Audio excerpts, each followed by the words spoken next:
coming back that bothers me. It's a big triple S. Very good.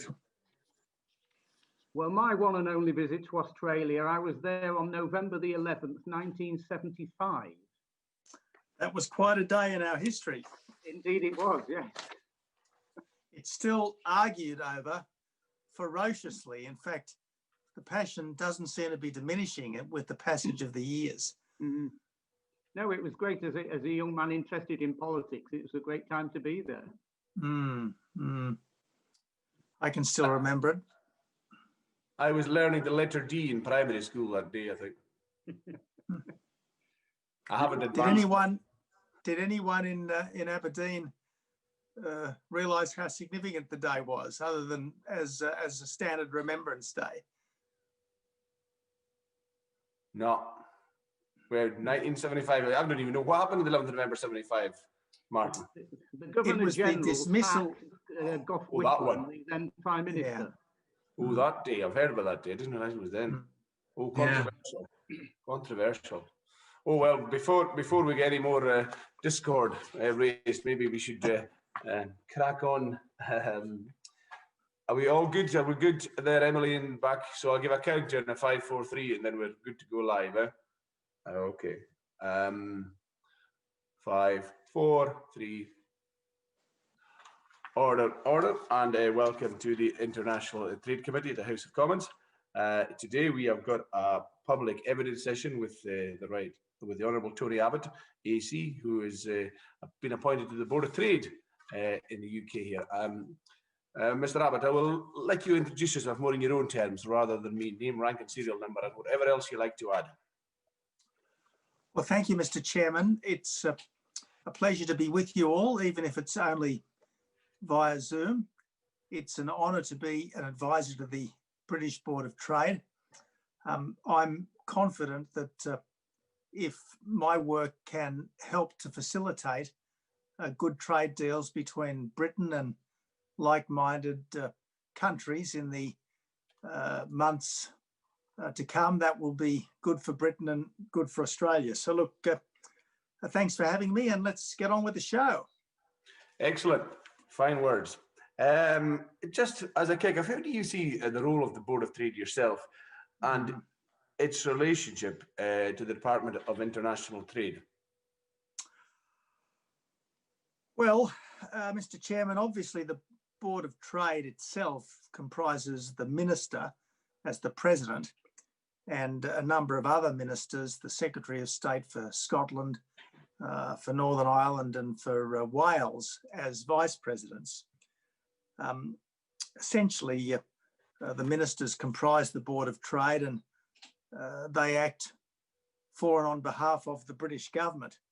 The Board of Trade advisors act effectively as, I suppose, an advisory group for the ministers and for the ministry.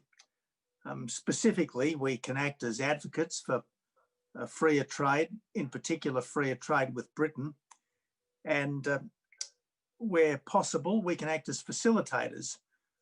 Certainly, I would like to be, to the best extent possible, a facilitator towards a swift deal between the United Kingdom and Australia, because I think that no two countries are more complementary, and no two countries should be able to do a deal so easily. Okay, do you see your role only as a sort of an interlocutor, as a sort of a catalyst perhaps between the UK and Australia, or do you see your role as being wider than that? Well, I think I've got a wider role as an advocate for freer trade. Freer trade sometimes doesn't get the good press that it deserves, because let's face it, no trade takes place unless you've got a willing buyer and a willing seller. And at least in principle, the less obstacles there are to willing buyers and willing sellers, the better. Certainly between like-minded countries with comparable standards of living, as few barriers as possible is the best way forward. And that's one of the reasons why I think the government is so right to have as its priorities free trade deals with Australia, New Zealand, Canada and the United States, because we are obviously hugely like-minded, being Five Eyes alliance partners or Five Eyes partners, and we've all got pretty comparable standards of living. So yes, there's a role as an advocate for advisors to the Board of Trade, and in some cases there may well be a role to facilitate. I mean, I have certain networks and contacts in all sorts of places, and if I can deploy them in ways to help Britain in ways which are not inconsistent with Australia's best national interests, I'd obviously be only too happy to do so. I mean, you've said there are as few barriers as possible, but you do accept that there are some rules that are essential in the sphere of international trade. So you will always have tram lines, at least, for trade to be able to conduct itself.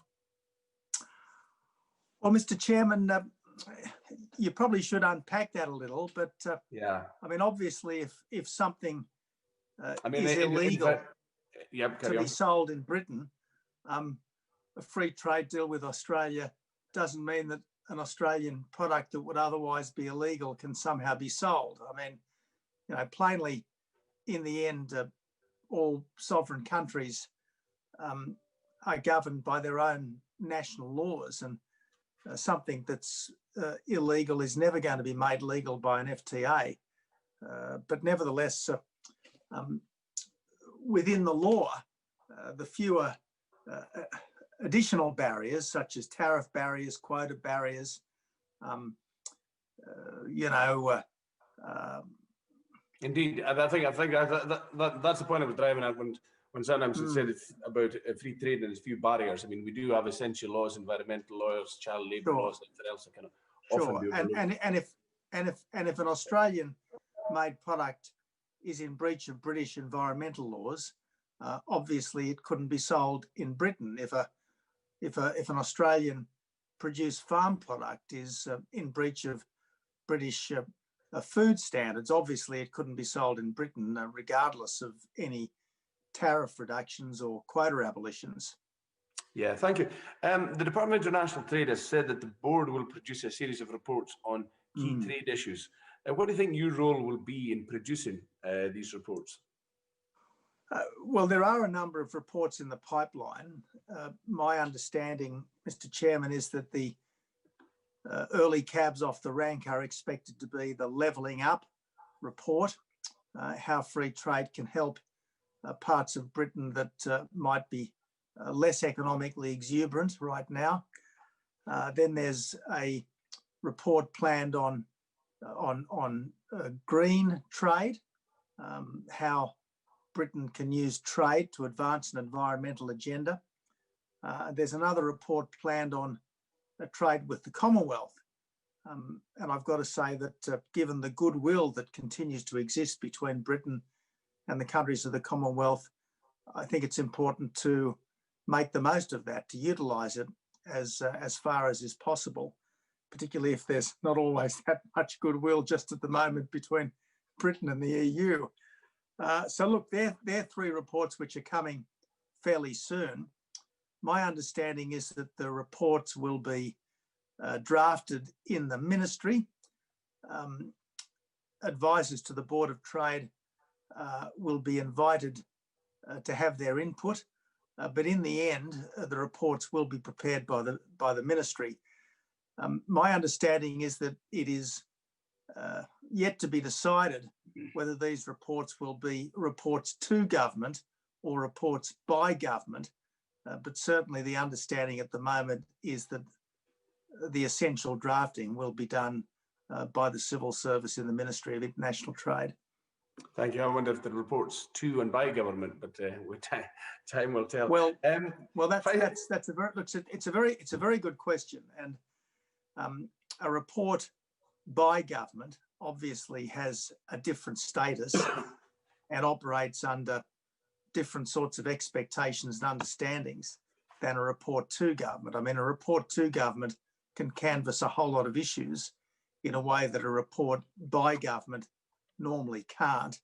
And as I said, I think it's yet to be determined exactly what the President of the Board of Trade wants these reports to do. But certainly the subject areas have been well and truly delineated. And my understanding is that those three topics that I mentioned are likely to be the first ones produced. Thank you very much. My final point, and it probably might have been covered, but I'll ask it in a catch-all manner. Following, the board's recent meetings, what do you think the objectives are and the plans are for the next few months, over and above the reports? Well, look, plainly, the most important priority for Britain in the next few weeks is doing the best it can to secure the best possible deal with the EU. That's not our job, obviously. That's the job of the ministers and officials dealing specifically with Brexit. I would have thought that our job is to try to get the best possible deals as quickly as we can with Australia, Canada, and the United States. And I know that on both sides, there is an eagerness to try to get the Australian deal done before Christmas. And I hope that in the next negotiating session, both sides are prepared to put all their cards on the table so that the best possible deal can be hammered out. I mean, ideally, a deal between Britain and Australia would involve no tariffs, no quotas, as full as possible mutual recognition of standards and qualifications, and as free as possible movement of people for well-paid work, not welfare. That's got to be the objective in any negotiation between two like-minded countries of comparable standard of living. And plainly, given the history between Britain and Australia and the complementarity of our economies, a deal of such ready economic integration should be more possible with us than with almost anyone else, except perhaps Britain and the countries of the EU, given that they have been so integrated for so long. But that, I suspect, will take a little more goodwill on the part of EU negotiators. That's always been obvious. Indeed, thank you. Some of us, of course, would argue that the UK has had the best possible deal with the EU and is walking away from it at the moment, but we better not go down that rabbit hole at all.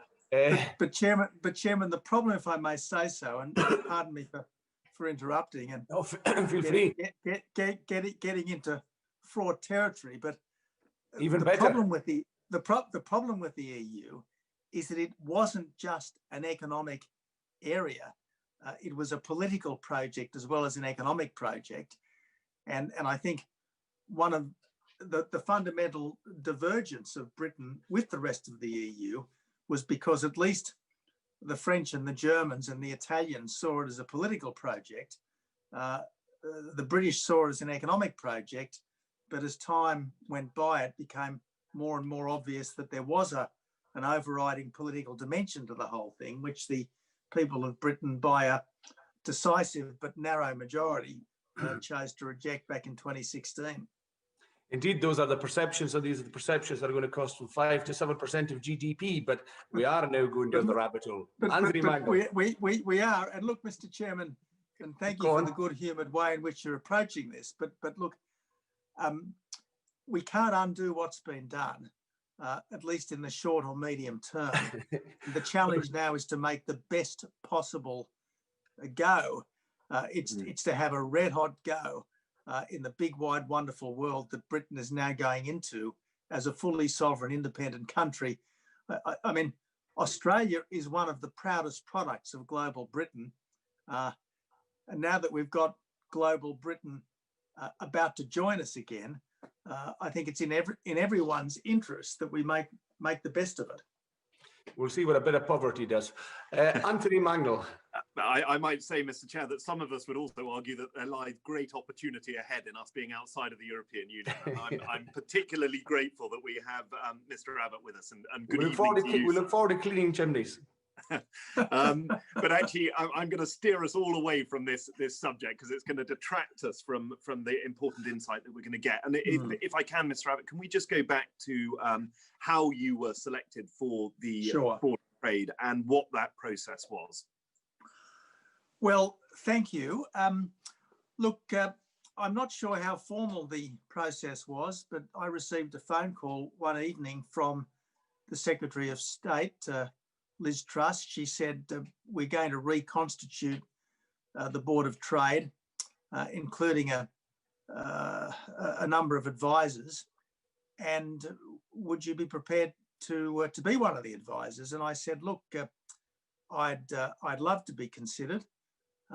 I'd be happy to help as far as I'm able, given that I think Britain's success is not only in the interests of Britain, but in the interests of Australia, in the interests of the wider world. Now, obviously, I was an Australian Prime Minister who had a record of getting deals done. We had deals under negotiation with China, Japan, and South Korea for almost a decade when I became PM at the end of 2013. They'd been languishing largely because, particularly under the former government, the negotiators had been, dare I say it, a little too preoccupied with labour standards, with environmental standards. All these are important. I don't for a second minimise them, but in the end, a trade deal is about trade. So I said, look, focus on the essence of it, get the best deal that you can within 12 months. So I gave them a goal, I gave them a target, a timeline, and at the same time I stressed to the national leaders of those countries just how important these deals were in terms of deepening partnership between Australia and China, Japan and South Korea, respectively. So look, I had a pretty good record. I didn't want the best to be the enemy of the good, as it so often is. The Japan deal gave us much better access to the Japanese market.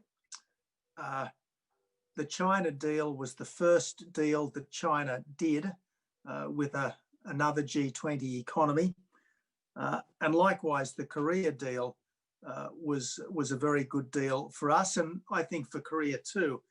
So look, while you could always say that any of these deals could have been better, they basically in every case covered something like 98% of our two-way trade, made all of that over time free of tariffs and quotas, with most favoured nation provisions, so that any future deals that any of us did with better terms would be replicated in the deals we had. So look, there was a good record there, and that's why Scott Morrison, our Prime Minister, made the observation that it was a good hire, although he perhaps could have said that it was an honorary hire as opposed to a hire for a fee. If I could, Chair, could I just follow up? Yes, of course. Is you've just listed some incredibly successful trade deals that you undertook during your premiership. Can I just push you on the sort of lessons that you learned from those trade deals and how that might replicate itself in the future trade deals that the UK is going to do with other countries? Yeah, well, look, thanks very much. Look, we essentially had two substantial deals prior to my time as PM. There was the closer economic relations partnership with New Zealand, which had been on foot for about 2 decades. And there was the deal with the United States that we did under the Howard government in, I think, 2005. That covered about under 20% of our trade. Over 70% of our trade was covered pretty much 12 months into my time as PM. So these were, it was a purple patch for Australian trade diplomacy, you might say. Look, the lesson was, don't sweat the small stuff. Get the best deal you can if necessary, by looking at the other deals that these countries have done and taking the best aspects of each of them, stapling it together and doing it with us, and then put in place a process to try to ensure that anything that can't be satisfactorily resolved here and now, at least there's an ongoing process for improvement in the months and years ahead. I mean, none of these deals are static. And as you might know, there's a bit of tension, a bit of trade tension at the moment between Australia and China, notwithstanding the deal. But hopefully all of these deals take your trade partnership, your economic partnership to a higher level. And there's a ratchet operation, so it can only further improve rather than deteriorate. Thank you. In the danger of us being static and with the tension with time, I'll move on to Mark Menzies. Mark. Sir. That's great. Thank you, Chairman. Mr. Abbott, I think it's fair to say when you were Prime Minister of Australia, you focused on all of the other states. It wasn't just about New South Wales. You know, Western Australia, Queensland, they all prospered under your premiership. So with that in mind, you know, on the UK government web pages about the Board of Trade, it says the Board of Trade is, and I quote, focused on promoting the UK regions and nations as destinations to trade and do business with, and then close quotes. So can you explain what steps the Board of Trade is taking to make sure that the whole of the UK benefits from international trade? Well, thanks, Mark. Look, plainly, the Vice Presidents of the Board of Trade are the Secretaries of State for the other constituent parts of the United Kingdom, Scotland, Wales, Northern Ireland. And you'd think almost by the nature of the Board of Trade, a Scotch, an Irish and a Welsh perspective will come into their thinking. One of the things that I did was to try to include the premiers in our trade, our general trade discussions, not in terms of the specific negotiations, but in terms of the general discussions. For instance, in April of 2014, I took a very big delegation to China. That was the time when we actually finalised the trade deal between Australia and China. And the delegation that I took included 5 of the 6 state premiers. We had a joint meeting between myself as Prime Minister and President Xi in the Great Hall with 5 state premiers along as well. And I think that was a pretty good indication to the Chinese that this was a wholehearted national effort on our part. And I think it was also a bit of a lesson to our own negotiators to try to be as inclusive as possible when you're thinking about the different interests of the different regions of our country. That's great. Thanks very much. Thank you. We look forward to seeing Mark Drakeford, Nicola Sturgeon, Boris Johnson and persons from Northern Ireland in the Great Hall of the People at some point. Mark Garnier, I don't know if you've been in the Great Hall of the People, but I'm sure we'll hear. I have been, and I hope I'll go back again. Mr. Abbott, look, thanks very much for coming and joining us. I'm quite interested in your views on how the Board of Trade can help promote Britain's role on the global world trade sort of arena. The Secretary of State, Liz Truss, said on the 29th of October, she made a speech in Chatham House that she wants to re-establish the UK, she wanted the Board of Trade to re-establish the UK as a major voice in global trade. Now, it's a great ambition to have, but how can the Board of Trade play its part in that? Well, I think she wants us to be advocates rather than negotiators. And obviously, if you've got people of some standing and credibility when it comes to successful trade negotiations as members of the Board of Trade, that gives you a certain amount of clout. I mean, for instance, were I to be in Washington, for instance. And, you know, as we know, travel at the moment is heavily interrupted by virtue of the pandemic. But were I to be in Washington at the moment, I would certainly be doing my best in every possible circumstance to impress upon the Americans the benefits of swiftly doing a good deal with the United Kingdom. I'd also be impressing upon the Americans the benefits of having another look at the Trans-Pacific Partnership. I mean, you know, without going into the rights and wrongs of the recent election, obviously a change of administration is an opportunity to have another look at things. And it's interesting that the Obama administration launched the Trans-Pacific Partnership. During the 2016 campaign, both sides of American politics pulled away from the Trans-Pacific Partnership, which I think was a pity, understandable in some respects, but a pity. Now's a chance, I hope, to have another look at the TPP. And obviously, Britain's accession to the TPP, which I hope will swiftly happen, will make the TPP an even more important trade body for the United States to be part of.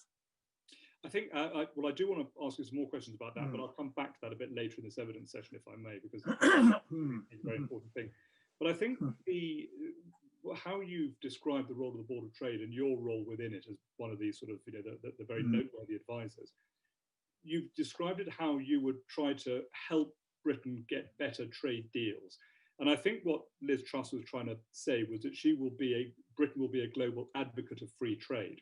So not necessarily secure good, obviously we want to secure good trade deals, but this is not about securing good trade deals. It's about being a big, important voice. And obviously, you know, for example, trying to get Liam Fox to be the Director General of the WTO was part of that. But it's, you know, there's an awful lot of good that comes out of free trade, as I'm sure we'll all agree. How does you in your role of the Board of Trade help Britain's voice become greater in the great campaign to get better free trade globally? Well, look, obviously, I'm not speaking on this subject simply as a former Australian Prime Minister. I'm now speaking on this subject as a former Australian Prime Minister who is an active ally of the United Kingdom in this very important respect. And again, I think the important thing to remember with trade is that you can't have trade without a willing buyer and a willing seller. And just as if you've got a willing buyer and a willing seller on the high street of any town in Britain, that's a very good thing. And the fewer obstacles to willing sales, voluntary sales, the better.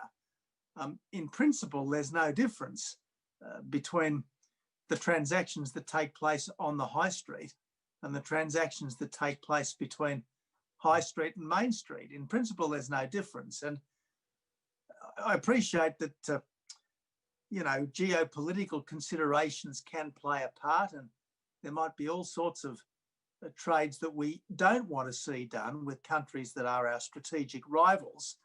But certainly between countries that are strategically at one, which are very substantially like-minded across the board, as Britain and Australia and the United States and all the Five Eyes countries are, and that have comparable standards of living. So there's no question of anyone's wage rates being significantly undermined.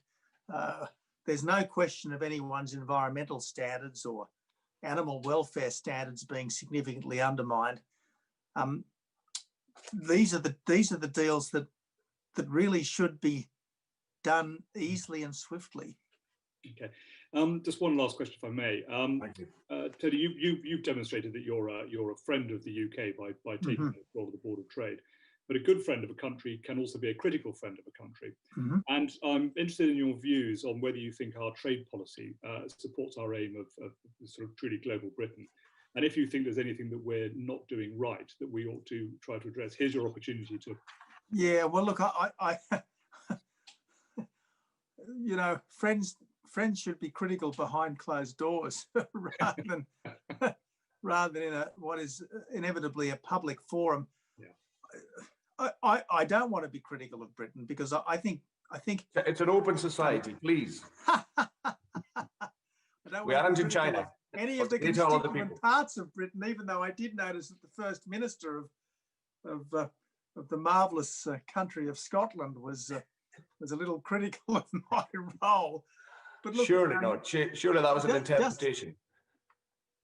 Look, maybe it got lost. Maybe the accent. The accent was too much for me, perhaps. But look,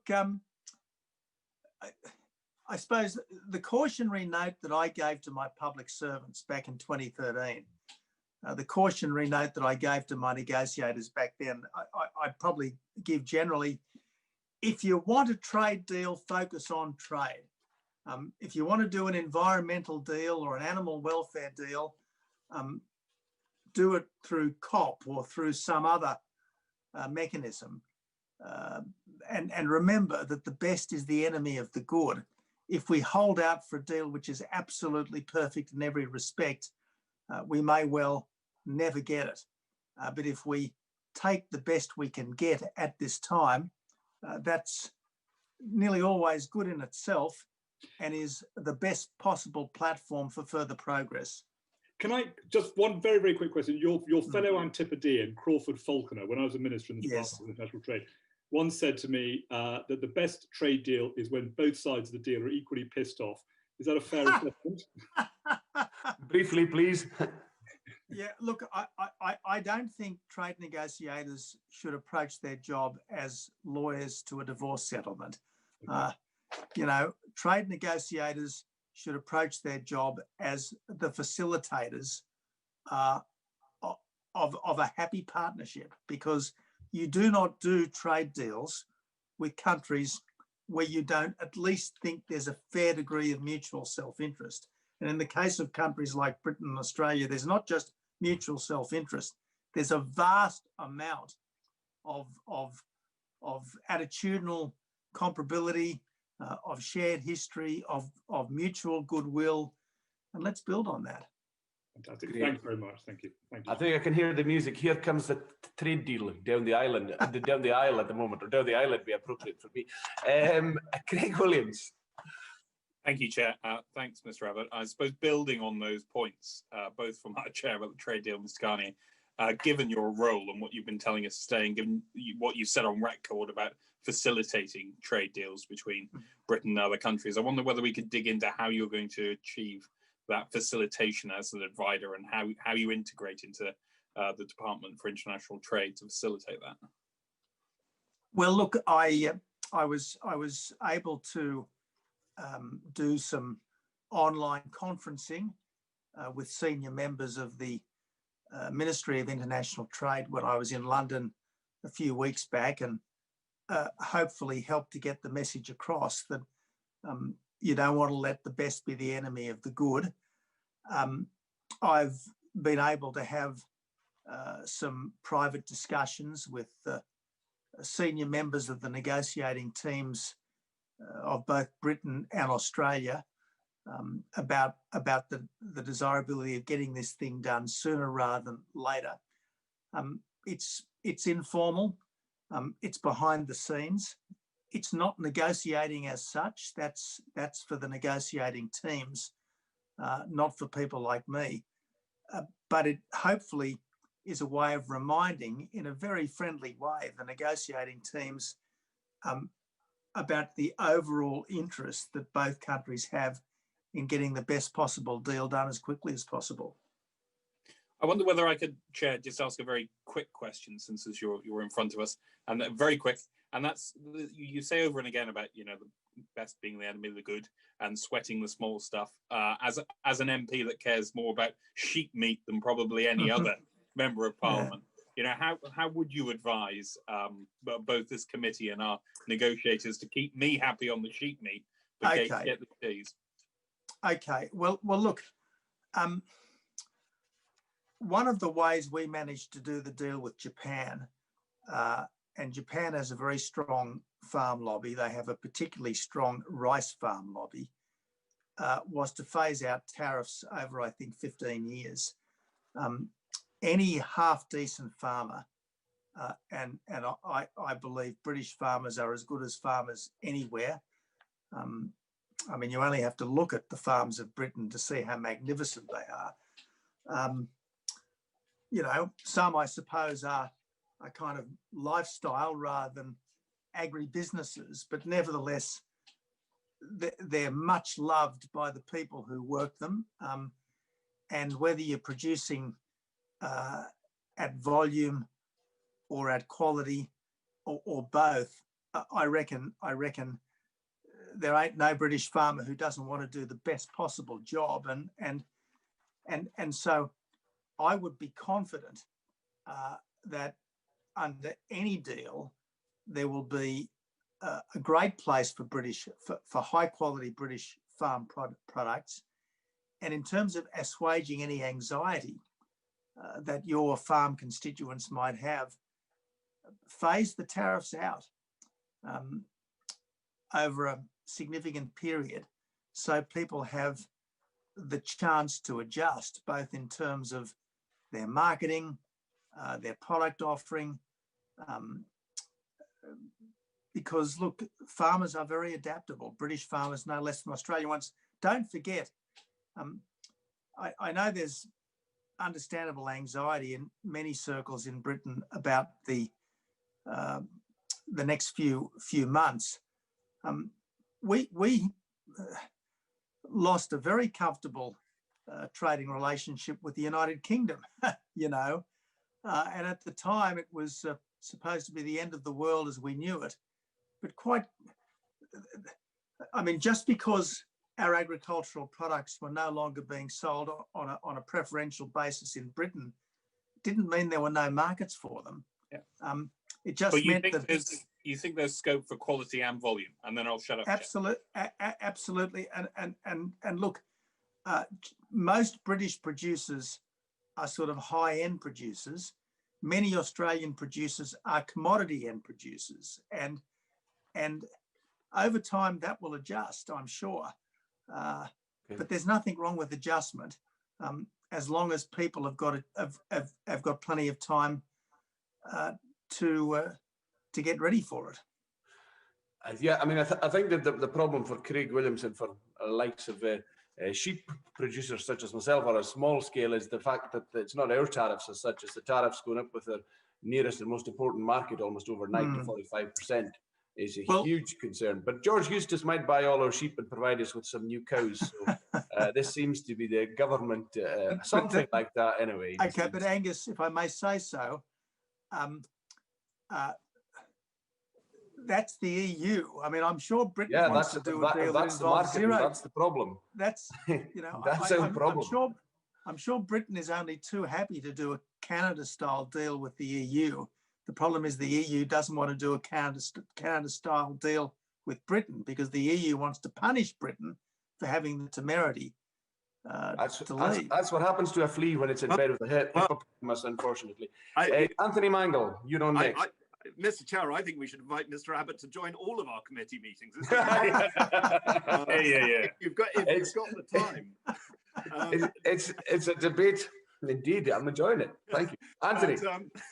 But listen, I just want to come back. There has been some criticism in Australia for you joining this, and certainly Mark Dreyfus, Australia's Labour's legal affairs spokesman, has made some comments around your intimate knowledge of Australia's trading interests and strategies, and questioning whether or not there could be a conflict of interest.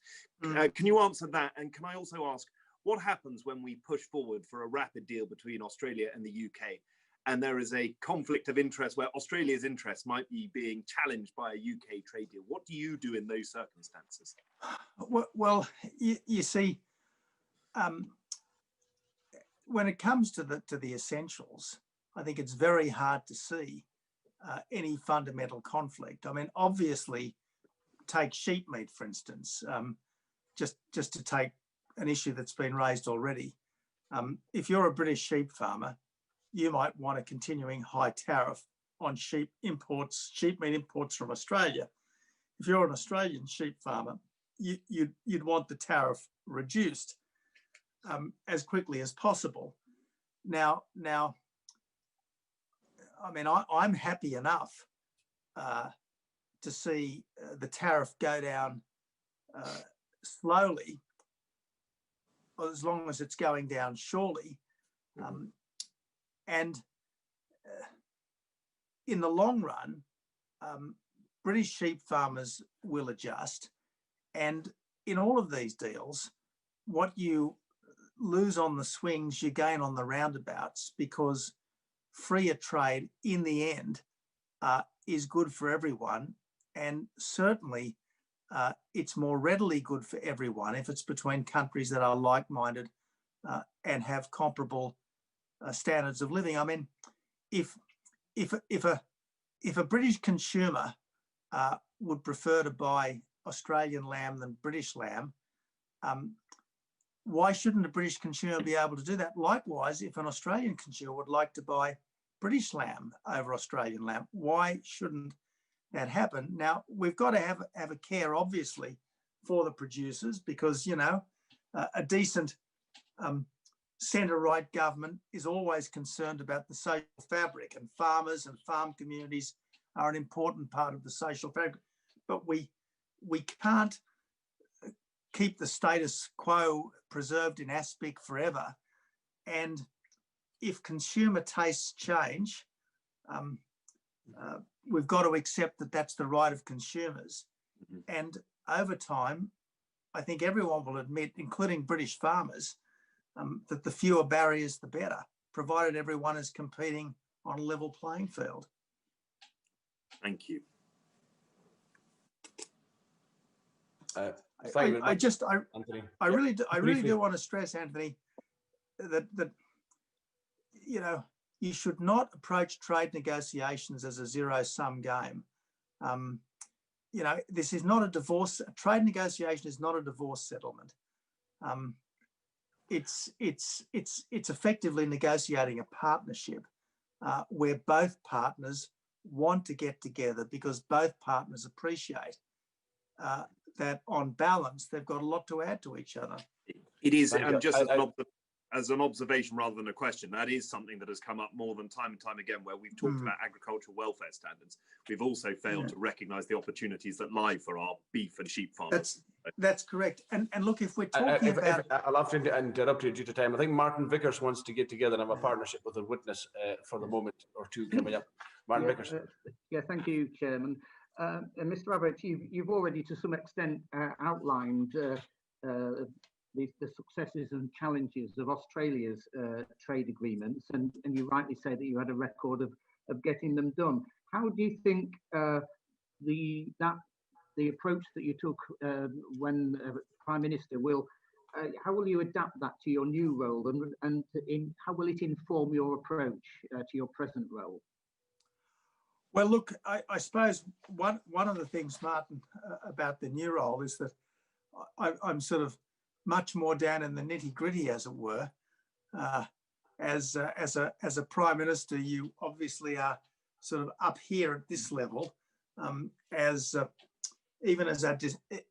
discussant in gatherings such as this.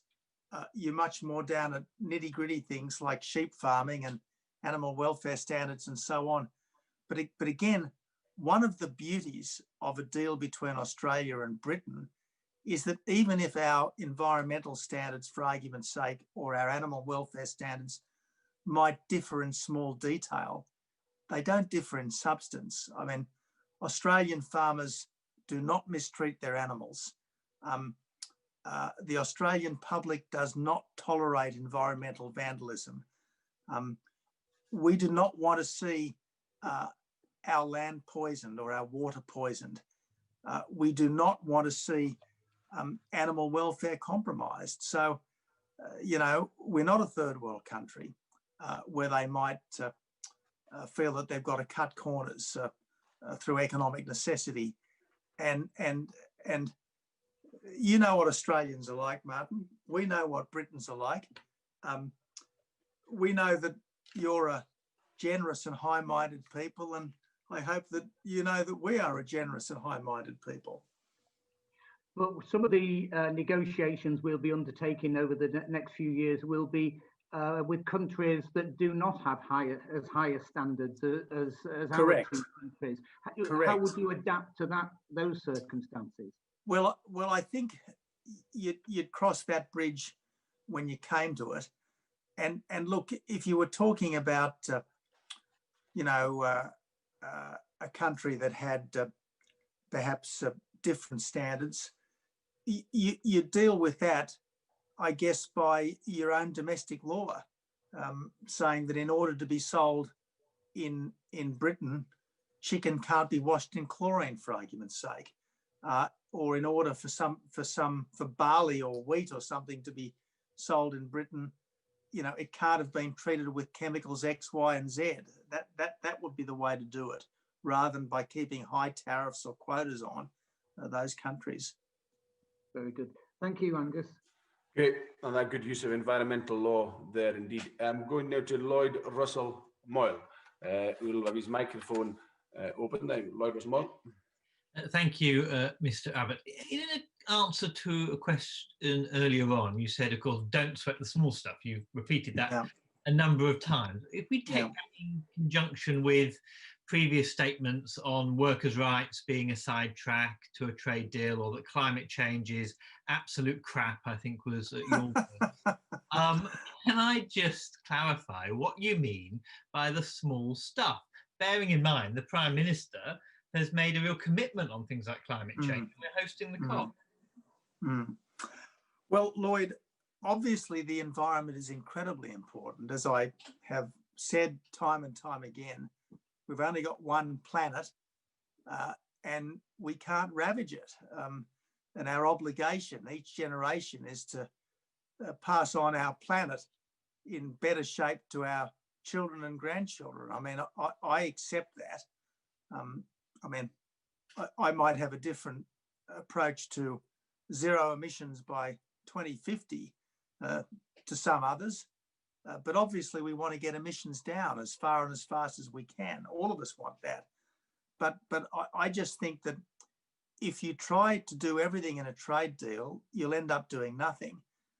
There are other forums to pursue climate initiatives, such as the COP.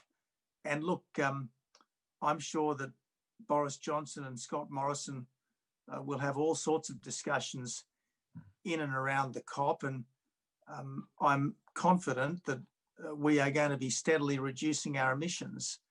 What you don't want to do, though, is avoid doing a deal with Australia over something which might be a relatively theological point, and in so doing, needlessly advantage other countries that perhaps are much less scrupulous when it comes to environmental standards. I understand that, and of course I'm not particularly worried so much with a deal with Australia, but you're advising about deals all over the world, including China and of course the US, which is one of the big kind of wins.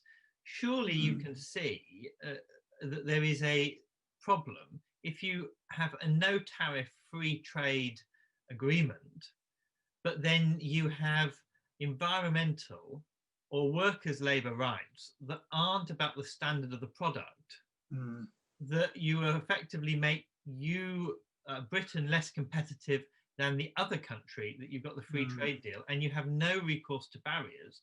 What you do is you're actually offshoring jobs from your country via free trade deals because your standards are rightly higher. Is there not a place in trade deals to ensure that you aren't effectively offshoring jobs because you've done the right thing on labour rights and the right thing on environmental rights? Well, look, I think there's little doubt that in environmental rules that we've put in place in Australia have over time caused some of our heavy industry to go offshore. And that's not a function of trade deals, that's a function of environmental rules that we have decided for our own reasons to adopt here in Australia. But surely because if you don't have a corresponding protection in the tariff or the trade, that is the thing that causes things to offshore if you have a corresponding protection in the trade tariff, i.e. that links to the additional cost of the environmental protection or the workers' rights, then you don't offshore. Well, yes, but you don't trade. I mean, look, the truth is that, you know, trade is beneficial to everyone, but it does, over time, produce change on both sides of the trade equation. And one of the reasons why countries like China, India, more obviously Japan, Korea, Taiwan, etc., have developed so remarkably in quite a short space of time is because of trade. And one of the reasons why they did so well was because, at least initially, they had lower wage rates and different labour standards. Now,